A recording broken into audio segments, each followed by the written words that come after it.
Hey everybody, Mr. Gibson here. So this video is just going over the summary page for the Unit 2.3 interactive notes over electron configuration. So hopefully you guys didn't find that too difficult. And so in this video, we're just going to go over what the answers are so that you can make sure you have the right ones. Again, this is not meant for you to fill these in for the first time.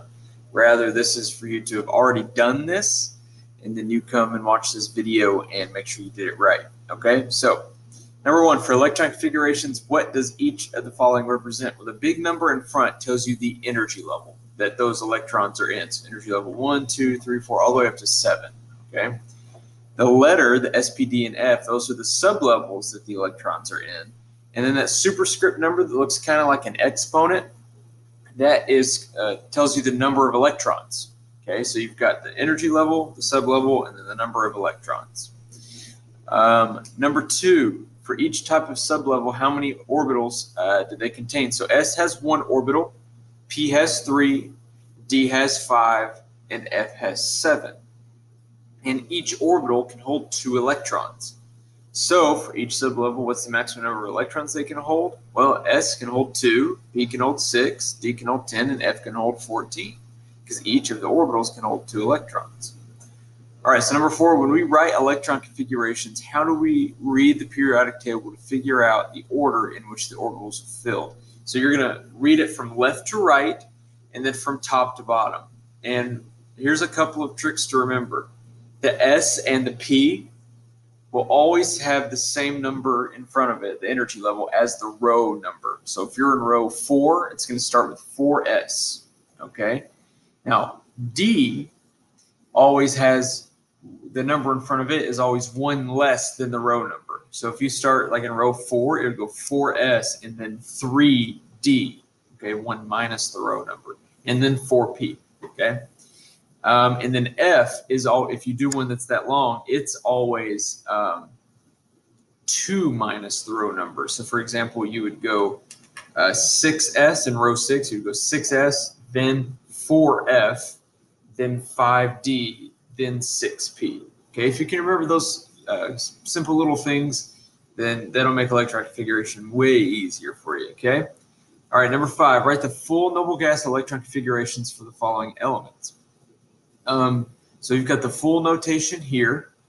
Nitrogen has 7 electrons, so it's going to go 1s2, 2s2, 2p3. Silicon is 1s2, 2s2, 2p6, 3s2, 3p2. So remember, first thing you want to do is find out the number of electrons, or even just find the element on the periodic table and then work your way there. Okay, those first 2 columns are the S block. The middle box is the D, and then the box on the right, the block on the right, is the P block. Okay, so yeah, so let me show you guys.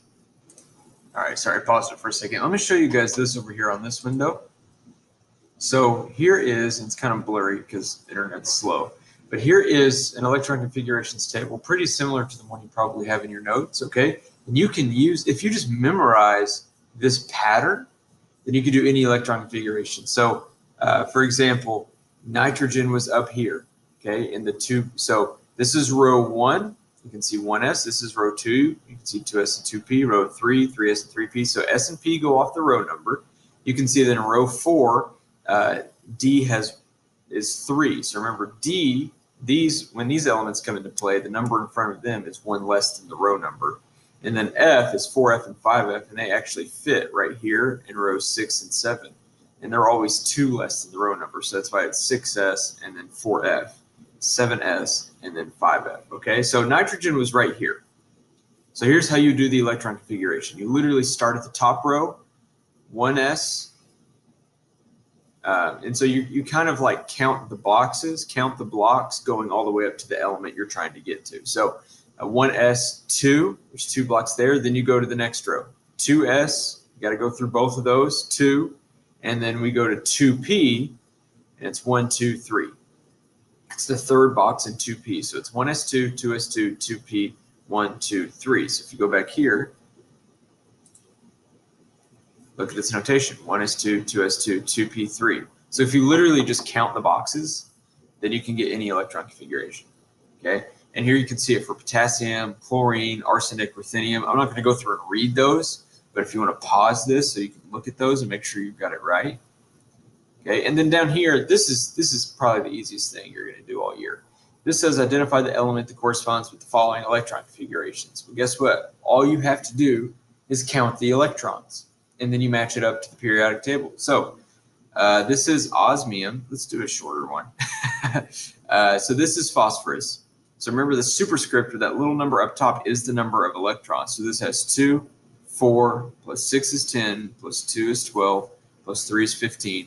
So you know, okay, whatever this is has 15 electrons. You go to the periodic table, you find the atomic number 15, and you realize, okay, that is phosphorus. So you're literally just adding these up to get the electrons, and then just like we did with the orbital notation, except instead of adding up the arrows, you just add up all the numbers already written for you. Okay, so I hope that made sense. And again, here are the answers for these. Just pause it and look at them if you need to. If you guys have any questions about this or need any extra clarification about electron configuration, please email me. Okay, good luck, guys.